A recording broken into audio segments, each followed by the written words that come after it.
বিবাহিত হোক কিংবা অবিবাহিত আমার কোনো সমস্যা নাই। আমি একটু গরিবের মেয়ে। আমার বাবা মারা গিয়েছে, আম্মু অসুস্থ।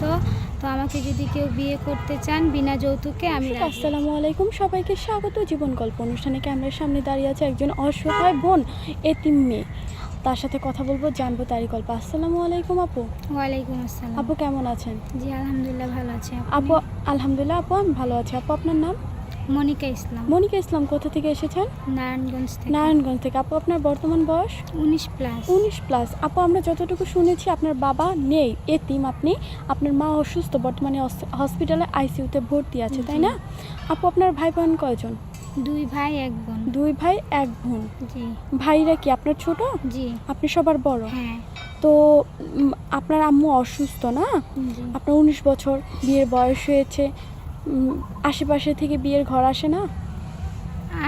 আসে, কিন্তু যৌতুকের জন্য বিয়ে করতে পারি না। যৌতুক চাই? জি, আমি অনেক গরিবের একটা মেয়ে। আমার পক্ষে যৌতুক দেওয়া সম্ভব না, কারণ যৌতুক যে দিবে আমার বাবা সেই তো নেই, মাথার উপর একটা ছাদ নেই। আমি একজন অসহায় একটা মেয়ে। তো কেউ যদি যৌতুক ছাড়া আমাকে বিয়ে করতে চান তাহলে আমি বিয়ে করতে রাজি।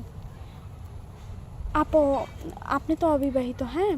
যারা বিবাহিত অনেক ভাই আছে যারা বিনা যৌতুকে বিয়ে করতে চায় না। অবিবাহিত ছেলেরা যৌতুক চায়, কিন্তু বিবাহিত অনেক ভাইরা কি করে যে যৌতুক চায় না। অনেকে বউ মারা যায়, পরক্রিয়া করে চলে যায়, বা বউ অসুস্থ থাকে, তারা বিনা যৌতুকে মেয়ে চায়, বুঝছেন? তারা তো বিবাহিত, আপনি তো অবিবাহিত।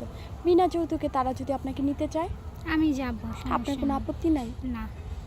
আপু আপনার সাথে যোগাযোগ করবে কিভাবে? স্ক্রিনে দেওয়া একটা নাম্বার থাকবে, আপনাদের সাথে যোগাযোগ করলেই আমাকে পাবে। আমাদের নাম্বারে।